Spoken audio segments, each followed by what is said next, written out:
Казвам се, няма значение. Тази история започва преди няколко години, когато реших да използвам уменията си по компютри, за да направя малък форум в тъмната мрежа. Идеята беше проста. Място, където хората могат да споделят информация без цензура. В началото бях изключително параноичен.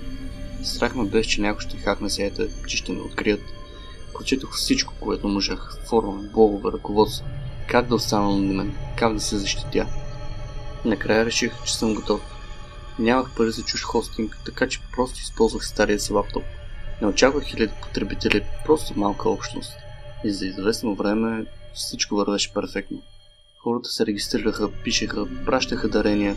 След няколко месеца сайтът вече беше доста популярен. Около 5-я месец се наложи да преместя всичко на нов компютър, по-мощен само заради форума. След това всичко изглеждаше наред.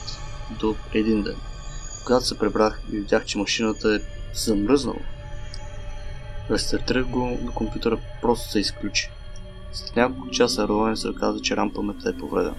Нищо странно, помислих си. Дефектен чип. Замених го и всичко тръгна отново. Минаха още няколко месеца. Форумът вървеше почти година и половина.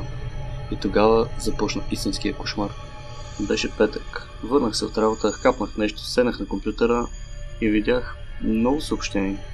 Отворих го и замръзнах. Вътре бяха моите лични данни. Име, адрес, банкова сметка, пароли, имейли, всичко. От всеки сайт, в който няма да съм бил. Не знаех какво се случва. Паникьосах се, изключих компютъра и завадих рутера от контакти, но вече беше късно. 2 часа не можах да седна на едно място. Просто обикалях стаята, планирайки се. И тогава телефона ми изписука. Погледнах. СМС. Знам всичко за теб. И след това последва обаждане. Не говори. Само слушай. Знам всичко за теб. Искам само 2 биткоина, иначе нещата ще станат по-лоши. Ще ти пратя адреса на портфейла. Гласът беше спокоен, нежен дори. И тогава затворя телефона. Проверих портфейла си. Имах достатъчно дарения от сайта.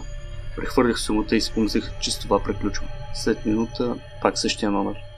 Благодаря, че се почини, но имам приятел, който те харесва много. Край. Гласът изчезна. Номерът вече не съществуваше. В това през нощта ме събуди тропане по вратата. Станах, включих лампите, грабнах нож от кухнята. Погледнах през прозореца. Някой стоеше до кола. Когато ме видя, се качи и потегли. Отворих вратата, огледах се и тогава го видях. Погледнах надолу, там имаше плик. Занесох го вътре и го сложих на масата. Седях и го гледах поне половин час преди да го отворя. Вътре имаше снимки на мен, как спя. Някой беше влязъл в дома ми, докато съм бил в леглото. Снимките бяха редактирани. Около мен имаше нарисувани сърца. Отидох в полицията. Там разказах всичко, показах снимките. Но казах, че не могат да направят нищо. Нямало достатъчно доказателства. Пребрах се безен. Изхвърлих лаптоп, телефон, компютър, всичко. Събрах няколко неща и заминах. Останах при приятел Маркъс. Разказах всичко. Той ме успокои и каза, че мога да спя в тях спокойно. Няколко дни по-късно пак също. Тропане по вратата, плик, снимки, същите. Само че сега в къщата на Маркъс. Добре, каза той. Ще направим капан.